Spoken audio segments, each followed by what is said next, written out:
Ahí está, estamos grabando. Disculpen, pero vamos aprendiendo. Como les dije, yo soy uno más de ustedes y vamos aprendiendo algunas cosas de esto. Todo lo que escribimos en el chat en la sesión pasada, cuando termina la reunión se borra, o sea, quedó desde el momento que empecé a grabar. Vieron que estuve un montón de tiempo hablando y que no habíamos empezado la grabación. Todo el presente, los números de teléfono que pasaron, todo eso, cuando finalizó la reunión, se fue. Es volátil.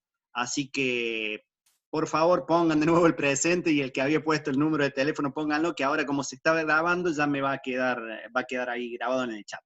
¿Sí? Ya estuve controlando, el otro video salió bien grabado, así que ya veo en qué plataforma. Lo más probable es que suba a YouTube y después les pase por el modo, les pase el link de YouTube, así todos tienen esa, esa charla, ¿sí? Bueno, vamos a seguir con esta parte. Les voy a compartir de nuevo la presentación.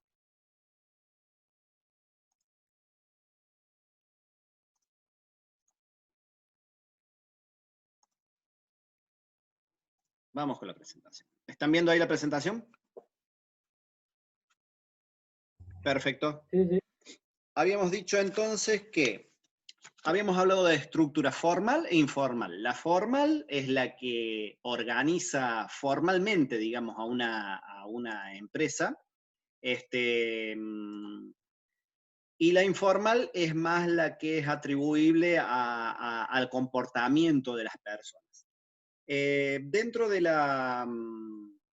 si escuchan ruidos raros o musiquita rara, puerta, pared por medio, mi señora está dando clases virtuales de yoga, así que, bueno, yo voy a empezar a hablar un poquito más bajo para no mezclarme con la de ella. Bueno, estábamos hablando de que teníamos dentro de la estructura formal hay determinadas características. Una de las características es la especialización, o sea, la forma en cual se divide el trabajo en tareas más simples o cómo son agrupadas en unidades organizativas. Recuerden siempre que este tema de, volvemos a la unidad 1, a la teoría general de los sistemas, donde hablábamos que esta teoría general de los sistemas era tratar de un sistema grande, dividirlo en sistemitas más chicos para que sea más simple su tratamiento, su investigación. En las organizaciones también es más o menos lo mismo. Mientras más grande es la organización, las unidades en que trata de dividirse esa organización van a ser más, porque tratan de reducirse para que sea más fácil de manejar todo, de controlar todo, de ir supervisando todo. Estos ejemplos que vamos a ver son para empresas u organizaciones de medianas a grandes, ¿sí? Tal vez todos estos ejemplos que estemos dando en pequeñas empresas, en organizaciones más chicas, no se vean tan reflejados porque tienden a simplificarse las estructuras y muchas de estas funciones cumplirlas a todas por la misma persona, ¿sí? Sobre todo cuando es un microemprendimiento, es muy probable que todas las funciones que nosotros veamos dentro de una empresa las cumpla una sola persona, ¿sí? Bueno, cuando hablamos ahí recién que le estaba comentando de la especialización, muchas veces dentro de las empresas se arman unidades, como pueden ser las unidades, hablando de la parte administrativa, de la organización administrativa, tenemos una organización que puede ser contaduría, donde por lo general hay contadores o gente que tiene conocimiento de contabilidad. Tenemos áreas de finanzas donde hay gente que está más especializada en cuestiones más de negocio financiero, o tenés áreas de gestión de producción, ¿sí? Donde a lo mejor te encontrás más con ingenieros industriales, o tenés un área de mantenimiento donde hay ingenieros mecánicos, o tenés un área de logística donde hay gente preparada y especializada en ese tema. Esa estructura formal también puede estar dada por la forma de coordinación o de las áreas de mando. Hay distintos grupos bajo un mismo supervisor, que ese supervisor puede haber llegado a ese punto por ser un buen gestor, digamos, un buen gestor, un buen mando medio, una persona con muchas aptitudes para poder manejar grupos de gente.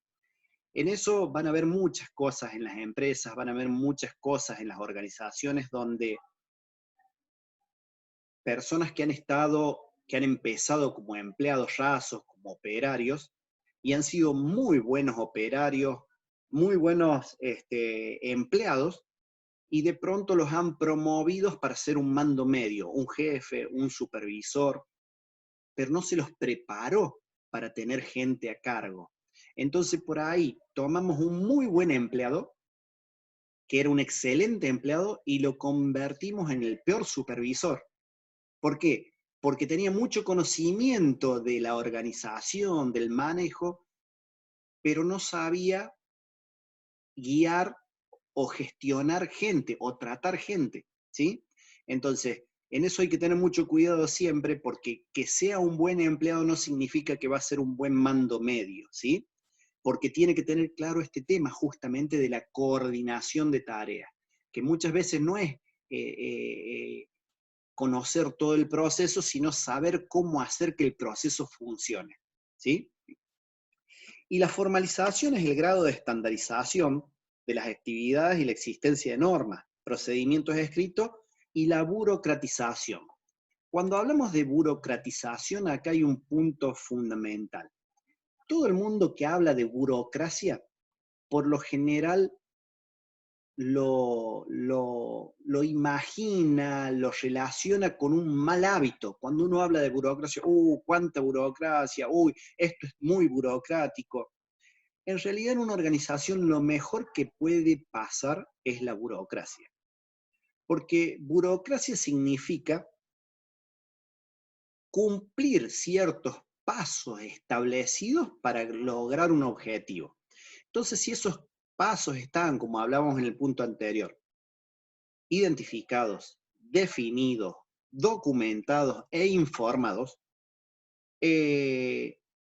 cualquier persona, cualquier eslabón que falte dentro de ese proceso, cuando venga otro a reemplazarlo, lo puede reemplazar tranquilamente, porque la información va a estar, el proceso va a estar, ¿qué tiene que hacer esa persona que se incorpora? Ver cuáles son los procesos, leer los manuales de procedimiento, amoldarse a una estructura que ya estaba armada. Si no hubiera esa burocracia y cada cual hiciera lo que le parece, la organización se va adaptando a eso. El problema es cuando una de esas personas se va, el hueco que deja ahí, porque solo él sabía cómo se hacía eso, después es muy difícil de reemplazarlo. Es muy difícil de traer a alguien y que automáticamente sepa qué función tiene que cumplir, cuál era el rol, todo lo establecido con defectos, virtudes,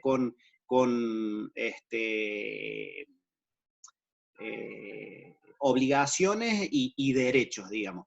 Por eso cuando habla de formalización y habla de burocracia, no hay que tenerle miedo a la burocracia. Sí hay que tenerle miedo cuando esa burocracia se hace pesada, se hace, que lo único que hace es poner palos en la rueda. Pero cuando está todo bien aceitado, bien armado, la burocracia es lo mejor que puede existir, ¿sí? Bueno, pasamos a la próxima presentación, y acá vamos a hablar un poco de lo que, de lo que habíamos hablado un poquito recién. Toda esta organización y toda esta estructura formal depende también del tamaño de la empresa, ¿sí? Una empresa grande, obviamente va a tener más complejidad, va a tener más burocracia, va a tener una estructura organizativa más compleja y va a necesitar de más especialización, ¿sí? El entorno sectorial y social no es lo mismo una empresa que está en el sector agrario que el que está en el sector industrial. Si la empresa está en un sector más simple, la estructura normalmente es más simple, ¿sí? No es lo mismo para una gran empresa, una multinacional que opera en varios países, que para una empresa local, digamos, una empresa que se mueve dentro de un ámbito de una ciudad, de un pueblo, que necesita organización.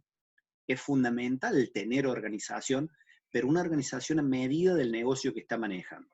Tener una superestructura para un negocio chico, lo puede hacer no rentable. Tener una estructura muy reducida para una empresa muy grande, seguramente la va a volver ineficiente, ¿sí? También otra influencia, digamos, a la estructura formal es la tecnología. La tecnología condiciona el comportamiento humano como la propia organización, la estructura organizativa.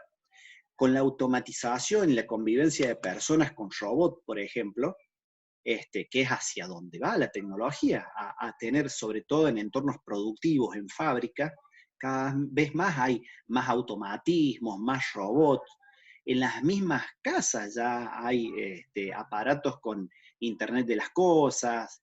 eh, Antes, a ver, para que me entiendan, extrapolemos los ejemplos. No nos vayamos a una industria, vayámonos a una casa.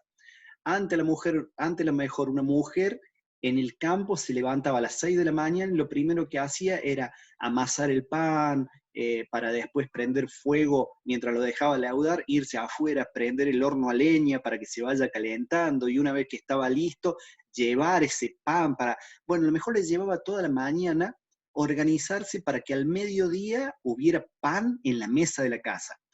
Hoy están esos hornitos donde vos echas la harina, el agua, la levadura, lo cerrás ahí, te fuiste, te olvidaste, en 5 minutos dejaste todo haciendo, y cuando te acordaste en 2 horas y media tenés el pan listo. ¿Sí? Volvés y tenés el pan listo. Sí. Tal cual. Entonces, se dan cuenta cómo cambia la organización. Antes, organizarse toda la mañana le llevaba a hacer el pan. Ahora uno se puede organizar para hacer otras cosas utilizando un medio que es la tecnología. ¿Sí? Entonces, así es como la tecnología hace que simplifica algunas tareas y complejiza otras. Por eso hablábamos recién de que por ahí en las estructuras se empieza a necesitar mano de obra más especializada. Con la automatización y la convivencia de personas con robots, que hablaba recién, estas tareas operativas empiezan a discernir y manifestan emociones. Se necesitan capacidades y competencias diferentes a las actuales en términos de manejo de conocimiento, ¿sí? Entonces, cuando hablamos acá, muchas veces se le tiene miedo al tema de la tecnología y cambia en este tema de las estructuras formales, y que dicen, sí, pero con todo esto de la tecnología va a haber cada vez menos trabajo. Yo soy un convencido de que no, y les digo que me baso en casos prácticos, digamos, donde en una empresa de las que asesoro empezaron a poner una máquina que hace ladrillos blocks, y tenían 2 plantas donde hacen ladrillos block, una a 500 metros de la otra. En una necesitaba 25 empleados por turno, en la otra necesita 2. ¿Sí? Ahora, uno cuando ve los operarios que están trabajando ahí permanentemente. Ahora, acá necesita 2 para el trabajo ese rutinario, diario, personas prácticamente sin especialización. Ahora, para mantener esas máquinas, para programarlas, para ejecutarles los planes de producción, para sacar la cantidad de ladrillos que saca esa planta automatizada, que saca 4 veces más que esta otra, necesitas más gente cargando los camiones, los operadores logísticos. Entonces, no solo debemos ver esto, che, acá tenemos 25 empleados, ahora tenemos 2 acá. Acá cuadruplicamos la producción y tenemos capaz que más que estos 25, pero distribuidos en otras tareas, porque esto se hizo más eficiente. Por ende, hubo que buscar en personas que están en la otra punta del proceso productivo, que es para sacar toda esa producción o para traer los insumos a esa planta. Entonces, cada vez más se empieza a necesitar mano de obra capacitada, formada, digamos, y completamente involucradas en estos nuevos procesos productivos. Cuando yo estaba estudiando en la escuela secundaria nos decían, che, si no tenés la secundaria no vas a hacer nada. Y bueno, hoy con la secundaria ya te alcanza para poco. Hoy si no tenés un título un poquito más que secundaria, te es difícil, o sea, o te tenés que conformar con secundaria para quedarte en un plano de operario y después buscando algunos cursitos especializados si querés progresar un poco más, ¿no?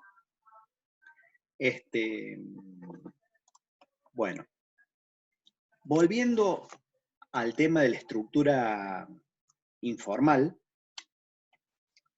los organigramas que analizaremos más adelante son útiles porque exhiben la estructura formal, quién es el jefe, quién es mando medio, quién es operario, y quiénes son los responsables de ciertas tareas. Sin embargo, en la realidad el organigrama no puede captar las relaciones interpersonales que se constituyen en la estructura informal. Hay un autor de un libro que es Herbert Simon, que ha descrito el caso de las relaciones interpersonales de la organización que afectan a las decisiones internas de la organización, que no son las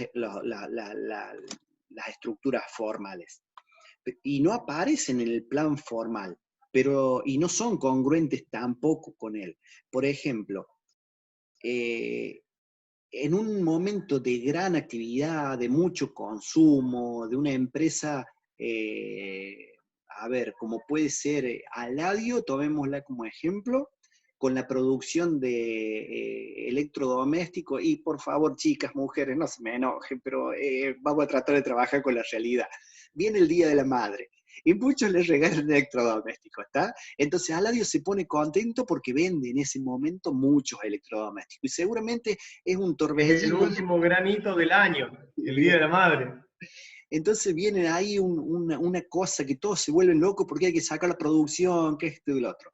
Y muchos se saltean ahí la organización formal porque salen y le preguntan a algún amigo que tiene, o sea, a alguien de ventas, sale y le pregunta a algún amigo que tiene en producción, che, ¿cómo viene la producción? ¿Llegamos, no llegamos? Entonces se saltean la estructura formal por donde debería llegar la información y se empieza a trabajar de una forma informal. Por eso les hablaba hace un rato de que está bueno que si los mandos medios saben aprovechar esos canales de comunicación no formales, se pueden terminar de convertir en virtuosos, pero hay que saber manejarlos muy bien, porque si no se terminan convirtiendo en conventillos, ¿sí? Entonces hay que saberlos trabajar.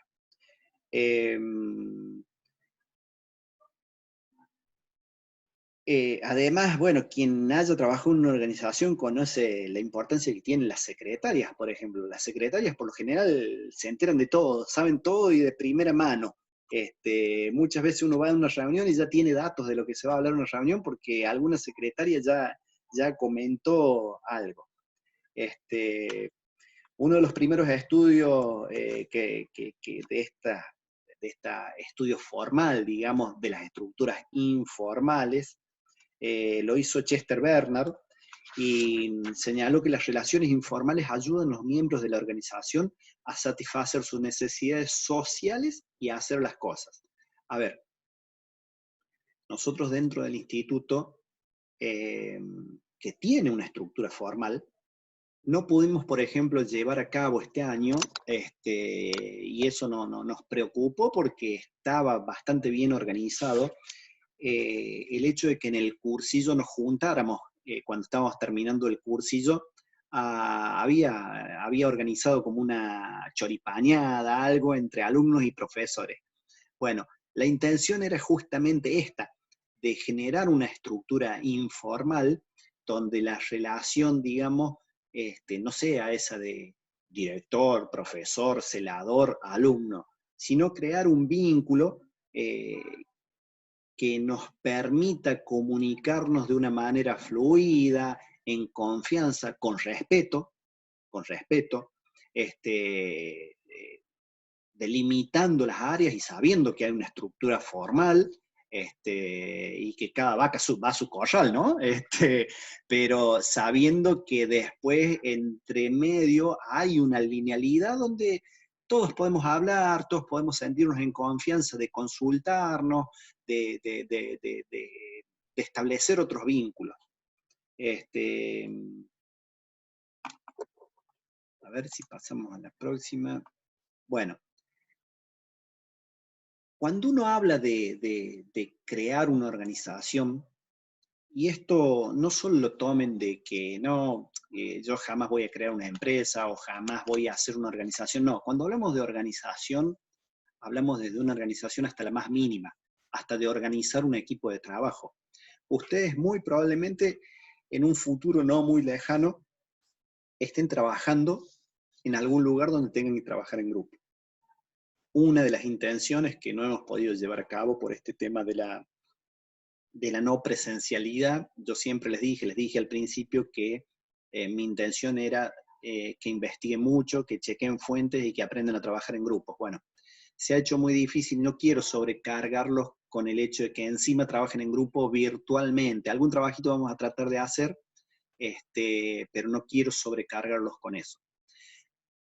Pero cuando uno trabaja en grupo es fundamentalmente, es fundamental establecer estos pasos para optimizar los tiempos y lograr los objetivos. Para organizar algo o para crear la estructura de una organización es necesario integrar los objetivos y los planes, ¿sí? Si los objetivos son, por ejemplo, en un grupo presentar un trabajo, y ese trabajo tiene que ser presentado en forma oral, o sea, defender el trabajo, exponerlo, pero además entregar un documento de esa presentación, fijar como objetivo. Un objetivo es la presentación oral y otro objetivo es la presentación documental, ¿sí? Entonces, si fuera un equipo muy grande, acá hablamos de definir autoridad de cada director, o establecer una jerarquía. Bueno, en estos equipos más chicos capaz que no, pero sí establecer responsabilidades. Che, dividimos esto. Vos encárgate de investigar esta mitad, yo esta otra mitad. Vos encárgate de hacer esta presentación, yo hago la otra mitad. Después, vos pasate todos estos documentos, metele encabezado, pide página, dale el formato que nos piden, y vos anda presentando el PowerPoint para armar la presentación. Entonces ahí siempre es bueno tener o establecer a alguien del grupo que sea el coordinador, que se arme un checklist, que arme una listita, decir, bueno, tenemos que hacer todo esto, ping, ping, ping, ping. Entonces esa persona, una vez que distribuyeron las tareas, ir armando el seguimiento. ¿Pudiste con esto? ¿No pudiste? ¿Te ayudamos con este otro? ¿Llegás? ¿No llegás? Entonces, llegado el momento de la presentación, no te encontrás con sorpresa, ¿sí? Es una forma de organizarse para, para, para cumplir las metas. Entonces, hablamos de estos 5 puntos que son integrar, definir, establecer las premisas, definir las necesidades de información.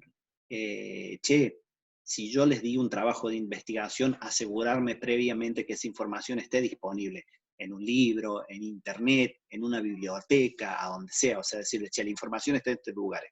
Y después, dotar de personal, dice, esto habla de una empresa, dotar de personal de acuerdo con los objetivos a querer cumplir.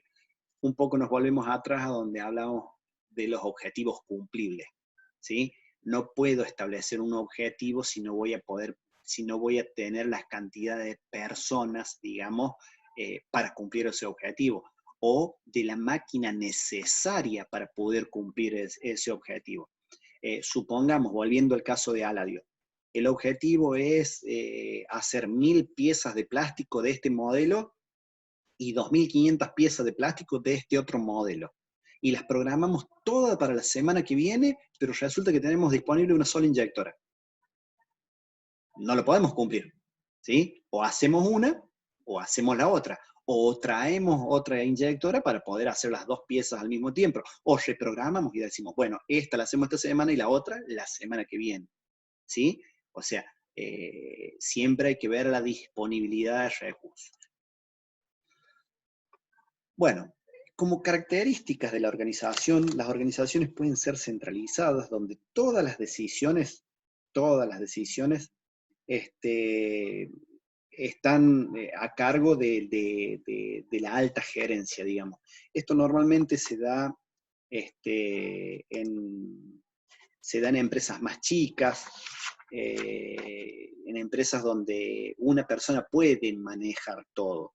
El descentralizado se da normalmente en las empresas más grandes, donde hablábamos recién de áreas como el área contable, el área financiera, el área de ventas, el área de logística, el área de producción, donde las capas superiores van descentralizando los mandos y creando otras áreas con algún tipo de autonomía. Por otro lado, generalmente responden a una idea previa de cómo organizar el equipo humano para conseguir un objetivo común. Esta consideración debe tomarse en cuenta la tecnología, los recursos humanos y la personalidad que tenga la empresa para ir manejando todo este tipo de cosas, ¿sí? Hasta ahora van más o menos claros, están entendiendo todos. En el chat se acordaron de poner el presente y el número de teléfono, así los agrego al grupo. Bueno, vamos a hablar aquí del tipo de estructuras. Los tipos de estructuras pueden ser lineales.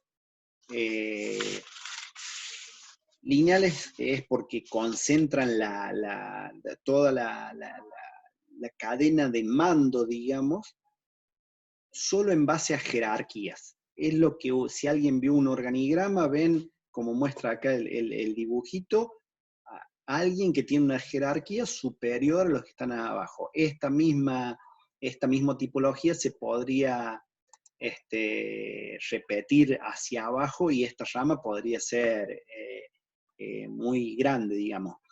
La estructura lineal contempla como principio de organización la jerarquía, es decir, la autoridad directa del jefe sobre su subordinado, ya que sobre él recaen todas las decisiones y todas las responsabilidades. El jefe tiene todas las responsabilidades, digamos. Es una estructura que privilegia la rapidez, la contabilidad clara y sencilla, dado que los cargos están muy bien delimitados en la estructura, atendiendo a los empleados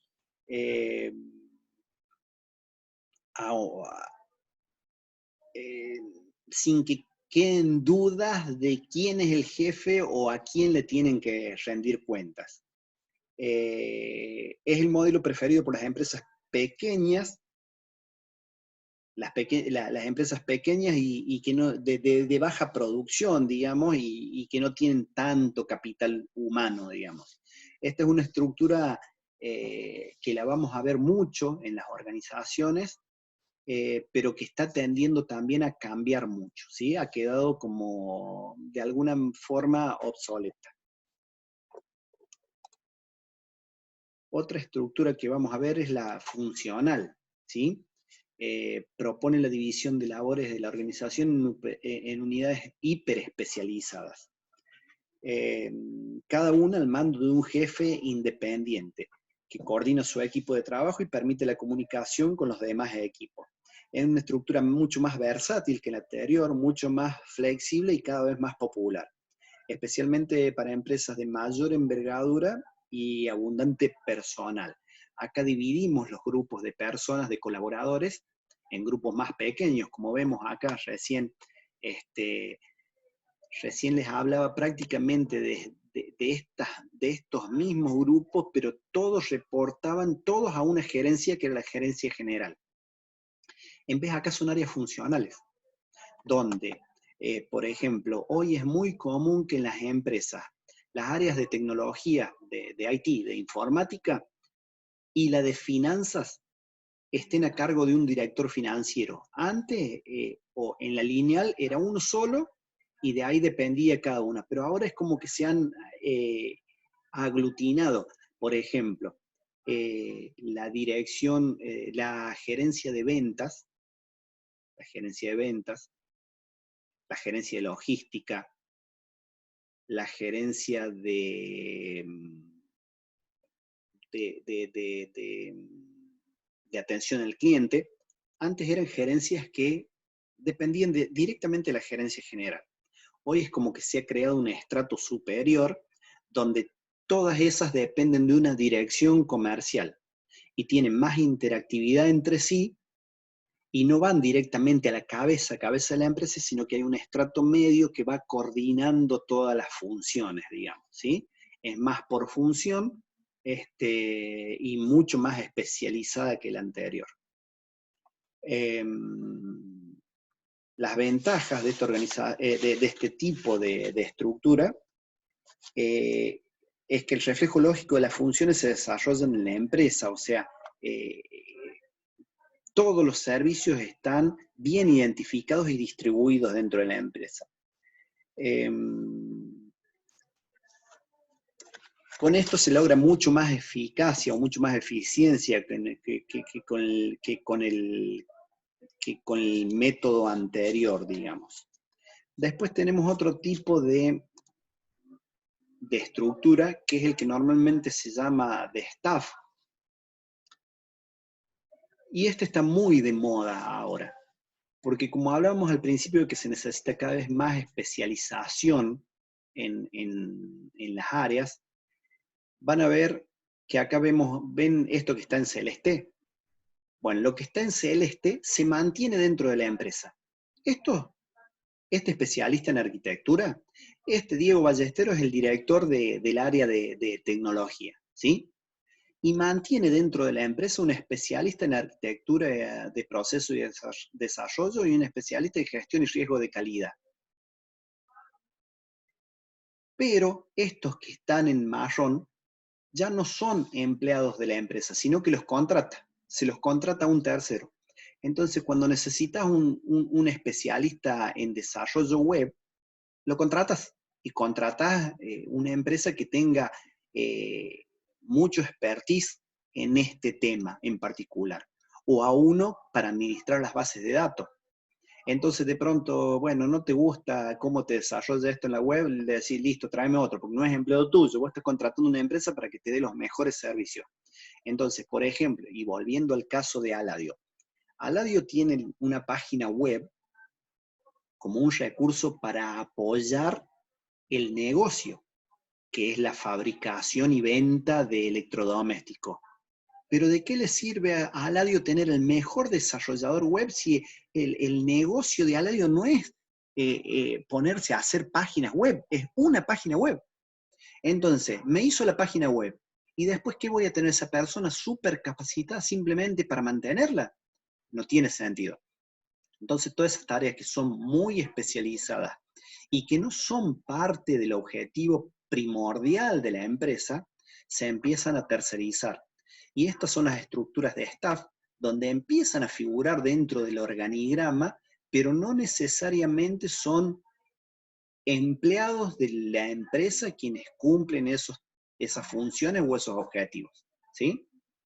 Bueno, antes de que se corte, falta un minuto, cortamos acá y seguimos con otra sesión más de 40 minutos. En 10 minutos nos conectamos de nuevo.